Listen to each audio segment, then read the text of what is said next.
Set. तो आज हम लोग सेट के बारे में पढ़ेंगे, यानी समुच्चय। सेट होता क्या है? सेट सेट होता है a collection of well defined object is called a set. तो सेट में क्या होता है, जो भी उसके एलिमेंट्स होते हैं वो वेल डिफाइंड ऑब्जेक्ट होते हैं। जैसे कि अगर एग्जांपल की मैं बात करूं, आप देख सकते हैं set a collection of well defined object is called a set.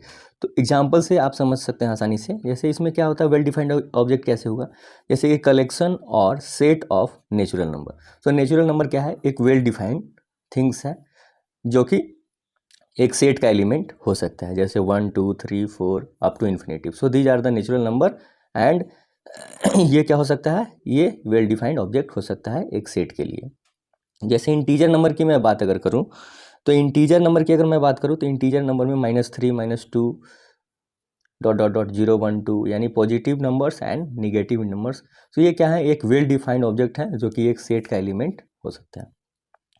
अब हम लोग जानेंगे how to represent set, set को कैसे रिप्रेजेंट करते हैं एंड इसके एलिमेंट को कैसे रिप्रेजेंट करते हैं, हम लोग इसके बारे में पढ़ेंगे।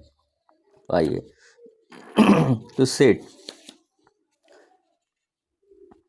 जैसे set are simply denoted by capital letters of ABC। और जो सेट होते हैं वो जो कैपिटल लेटर्स होते हैं 26 लेटर, उसके कैपिटल लेटर ABCD से हम लोग क्या कर सकते हैं, आप डिनोट कर सकते हैं।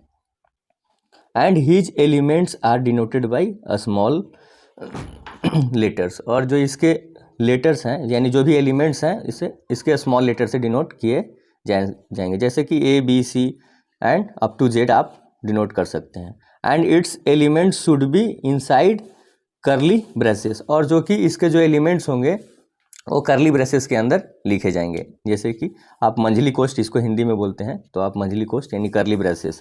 And element should be separated by commas. अगर आप उसमें एलिमेंट अगर लिख रहे हैं सेट में, तो उसमें जो भी एलिमेंट है उसको कॉमा के थ्रू हम लोग सेपरेट करके लिखेंगे। आइए एग्जाम्पल देख लेते हैं ताकि आपको चीज़ें आसानी से समझ में आ सके। जैसे देखिए A क्या है, ए सेट है, और जिसको हम लोगों ने, मैंने पहले ही डिस्कस किया कि जो भी सेट होंगे उसको कैपिटल लेटर से, यानी अल्फ़ाबेट का जो भी लेटर यूज करेंगे उसको कैपिटल लेटर से यूज करेंगे। यानी कैपिटल लेटर से हम क्या करेंगे, डिनोट करते हैं। तो देखिए ए कैपिटल लेटर में लिखा हुआ है, और जैसे इसके एलिमेंट हैं, जैसे नेचुरल नंबर की मैंने बात किया था जो कि वेल डिफाइंड ऑब्जेक्ट होता है, तो 1 2 3 4 up to infinity you can write. So B is also a set. और देखिए इसमें क्या है, जो भी एलिमेंट है बी कैपिटल लेटर में है, और ABCD क्या है, कॉमा से तो सेपरेटेड है, लेकिन आप देख सकते हैं यहाँ पे कि जो भी एलिमेंट है वो स्मॉल लेटर में लिखा हुआ है और करली ब्रेसेस के अंदर है। और मैंने क्या बोला कि जो भी एलिमेंट है आप इसको क्या कर सकते हैं, कॉमा से सेपरेट करके आप लिख सकते हैं। तो ये आपको सेट को कैसे लिखा जाता है, कैसे रिप्रेजेंट किया जाता है, और उसको एलिमेंट्स को हम लोग कैसे लिखते हैं, हम लोग उसके बारे में डिस्कस किए। अब हम लोग कुछ स्टैंडर्ड नोटेशन की बात करते हैं, standard notation for some special sets. और जो कुछ सेट हैं उसको उसके एक स्पेसिफिक नोटेशंस होते हैं, तो उसके थ्रू हम कैसे डिनोट करते हैं एंड और उसको हम कैसे आइडेंटिफाई करेंगे कि ये कौन सा सेट है। जैसे अगर कैपिटल N लिखा हुआ है तो उसका मतलब है वो खुद डिनोट कर रहा है कि सेट ऑफ नेचुरल नंबर क्या है, सेट ऑफ नेचुरल नंबर है जो कि कैपिटल N से डिनोट किया हुआ है।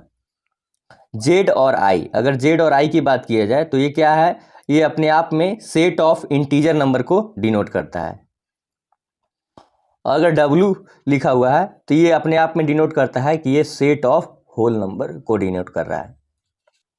ये जो साइन है ना, ये बिलोंग्स टू का है। ये साइन जो है ये आपको जब सेट पढ़ रहे हैं तो इसमें आप कुछ सिंबल हैं जिसको जानकारी होना बहुत ज़रूरी है। ये इसका मतलब है अगर ई टाइप का लिख रहे हैं ऐसा, तो ये क्या है, बिलोंग्स टू, इसका मतलब होता है बिलोंग्स टू। आइए हम इसका एग्जांपल लेंगे तो चीज़ें आपको आसानी से समझ में आ जाएगी। ये अगर ई टाइप पे लिखे हैं यानी बिलोंग्स टू का ही साइन दिए हैं, लेकिन उसको कट कर दिए यानी क्रॉस कर दिए हैं अगर एक लाइन से,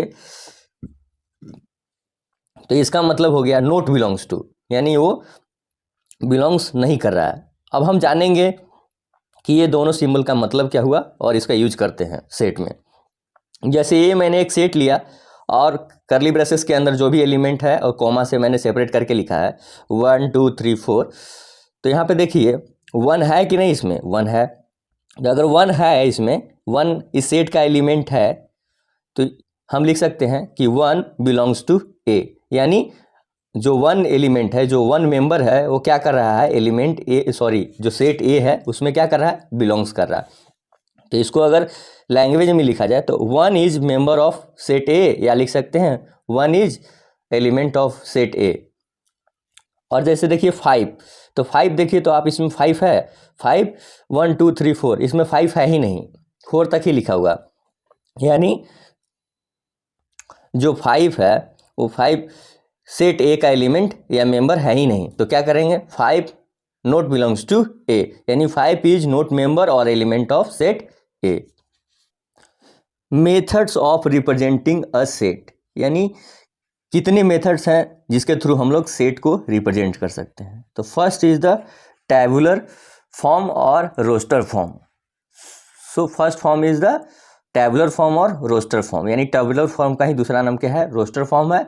और second is the symbolic form और रूल फॉर्म और सेट बिल्डर फॉर्म, यानी सिंबॉलिक फॉर्म को ही रूल फॉर्म बोलते हैं और सेट बिल्डर फॉर्म बोलते हैं। तो फर्स्ट एग्जांपल हम लोग देखते हैं कैसे हम रोस्टर फॉर्म या टैबुलर फॉर्म में सेट को रिप्रेजेंट करते हैं। So write a set of vowels through tabular और रोस्टर फॉर्म, यानी write a set of vowels through tabular और रोस्टर फॉर्म। तो टैबुलर और रोस्टर फॉर्म, जैसे सेट ए है और उसके जो एलिमेंट्स हैं ए ई आई ओ यू, जो कि करली ब्रेसेस में क्लोज है। मैंने बोला था कि जो भी सेट है उसको करली ब्रेसेस के अंदर लिखते हैं, यानी जो भी एलिमेंट है उसको करली ब्रेसेस के अंदर लिखते हैं और कॉमा से सेपरेट करके लिखते हैं। जैसे b इजकल टू, आप देख सकते हैं b सेट का नाम है और उसके एलिमेंट है 1 2 3 4 5 और करली ब्रेसेस में क्लोज है, जो कि कॉमा से सेपरेटेड है। तो ये क्या है, ये फॉर्म हो गया आपका टैबुलर फॉर्म या रोस्टर फॉर्म, इसको बोलते हैं टैबुलर फॉर्म या रोस्टर फॉर्म। यानी इस तरीके से हम लोग टैबुलर और रोस्टर फॉर्म को लिखते हैं। टैबुलर और रोस्टर एक ही सेट का नाम है। नोट क्या कर रहा है कि in a set value should not be repeated. और सेट में क्या है, आप अगर सेट की बात कर रहे हैं तो एक चीज आप ध्यान रखिएगा कि सेट में जो वैल्यू है, यानी एलिमेंट्स आप जो लिख रहे हैं, वो कभी रिपीट नहीं होना चाहिए। जैसे 1 2 3 4 5 लिख रहे हैं तो again you will never write 5, you will write 6 7 whatever, but you will never repeat the elements present in the set। तो आपको ये चीज का ध्यान रखना है कि जो भी मेंबर है, जो भी एलिमेंट है किसी सेट का, तो आप उसमें किसी मेंबर को, किसी एलिमेंट को या किसी वैल्यू को आप रिपीट नहीं करेंगे। सेट बिल्डर फॉर्म और सिंबॉलिक फॉर्म। तो सेट बिल्डर फॉर्म और सिंबॉलिक फॉर्म में कैसे लिखते हैं, आइए हम लोग जानते हैं उसके बारे में। The set A should be less than 5 of natural number, और कहा जा रहा है कि जो सेट ए है should be less than 5 of natural number. Question में दिया हुआ है कि सेट ए होना चाहिए और एक किस तरह से होना चाहिए, should be less than 5 of natural number, और जो कि 5 से कम होना चाहिए, लेकिन क्या होना चाहिए, नेचुरल नंबर होना चाहिए। तो देखिए सेट बिल्डर फॉर्म में और सिंबॉलिक फॉर्म में हम कैसे रिप्रेजेंट करते हैं एलिमेंट को और सेट को, हम लोग उसके बारे में पढ़ते हैं। जैसे ए करली ब्रेसेस एक्स ऑब्लिक एक्स लिखा हुआ है और नेचुरल नंबर लेस देन 5, हम लोग ऐसे लिख सकते हैं, यानी एक्स ऑब्लिक एक्स है, नेचुरल नंबर लेस देन 5, यानी इसको और लिख सकते हैं A is equal to curly braces X such that X, जहां पे क्या है, नेचुरल नंबर लेस देन क्या है 5 है, जो कि नेचुरल नंबर क्या है, लेस देन 5 है। और इसको क्या लिख सकते हैं, और दूसरे फॉर्म में क्या लिख सकते हैं, ये सब जो तरीका है ना, सब सेट बिल्डर फॉर्म और सिंबॉलिक फॉर्म का ही है, इसमें आपको कंफ्यूज नहीं होना है। जैसे इसको शब्दों में भी रिप्रेजेंट कर सकते हैं और इसमें क्या कर सकते हैं, ये जो नेचुरल नंबर है, आप नेचुरल नंबर को मैंने बोला था कि कुछ जो सेट है जो अपने आप में रिप्रेजेंट करते हैं कि हमें क्या बोला जाता है सेट में, यानी इस चैप्टर में हमें क्या बोला, जैसे कैपिटल एन है तो हम आसानी से समझ जाएंगे सेट ऑफ नेचुरल नंबर, आई और जेड है तो हम आसानी से समझ जाएंगे कि सेट ऑफ इंटीजर नंबर और सेट ऑफ इंटीजर नंबर। जैसे यहाँ पे a is equal to such that x belongs to n, और जो x का जो वैल्यू रहना चाहिए वो क्या है, तो आपको क्वेश्चन में दिया हुआ कि set a should be less than 5 of natural number. तो x क्या है, लेस देन 5 लिख दिया मैंने और करली ब्रेसेस से क्लोज कर दिया। और इसको कैसे लिख सकते हैं, a is equal to x such that x belongs to n। यहां पे आप देख सकते हैं यानी 5 से कम यानी क्या, 5 से कम यानी क्या 4 तक, 1 2 3 4 5 से अगर x लेस देन 5 है यानी इसको और क्या लिख सकते हैं, यानी 4 तक ही लिख सकते हैं। तो हम लिख सकते हैं कि x less than equal to 4, यानी 4 से छोटी संख्या तो हम लिखेंगे ही लिखेंगे, लेकिन 4 को भी लिखेंगे, इसलिए इक्वल टू का साइन है।